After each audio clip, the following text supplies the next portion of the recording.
here. I want to show you a couple of tricks for working with the designer tool in PowerPoint.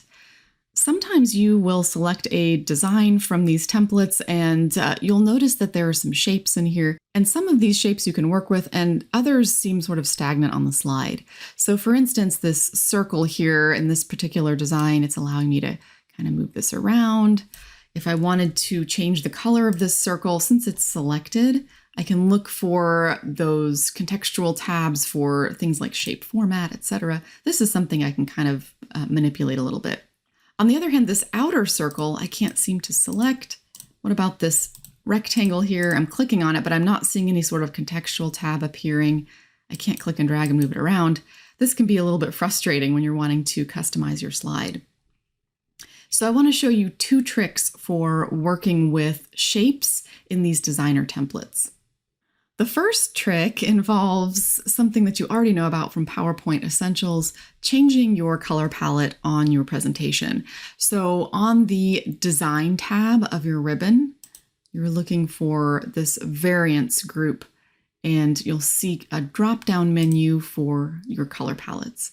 And we go over how to create these color palettes in PowerPoint Essentials, so you can create some custom palettes if you want to, or you can just use the default Office color palettes.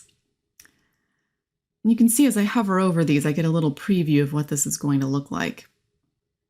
So this is one possible trick for addressing this, but sometimes this isn't enough. Sometimes you have a really specific color that you want one shape to be, or what if I wanted to move around this rectangle or this circle like I did with this shape just a second ago? So let me show you another trick. I'm back on my Home tab, and I'm looking toward the center of my ribbon for something called Arrange. And in this drop-down, I'm looking for something called Selection Pane. So here are all of the elements that live on my slide.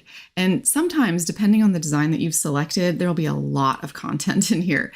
So one trick for telling one shape from another in here is just click on it. So if I click on, I have two rectangles here. If I click on rectangle 7, I can see this is selecting this gray rectangle here on the left. If I click on rectangle 9, this might be a surprise to you that this area here is actually also a rectangle. So sometimes there's a surprise in here. So this is how I can select the various different shapes in my design here. So I've got rectangle 7 selected, and a couple of ways I can work with this. So that's this gray rectangle. If I wanted to just change the color of this one item without changing my color palette, now I have access to that Shape Format Contextual tab. I could change this up, make this whatever I want it to be. Maybe I make it, I don't know. Oh, that's pretty bright. Maybe I make it blue.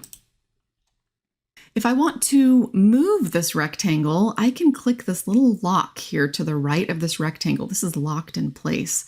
So I can click to unlock this. And sometimes this can be a little bit tricky, moving some of the shapes in these designs. So one recommendation I have for you is kind of look for the line on this shape.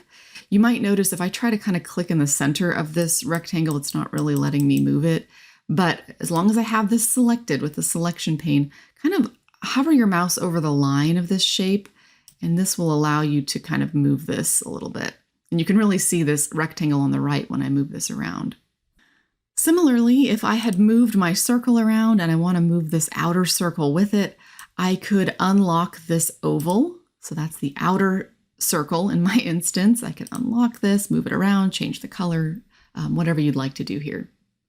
I hope this trick was helpful as you're working with the designer tool in PowerPoint.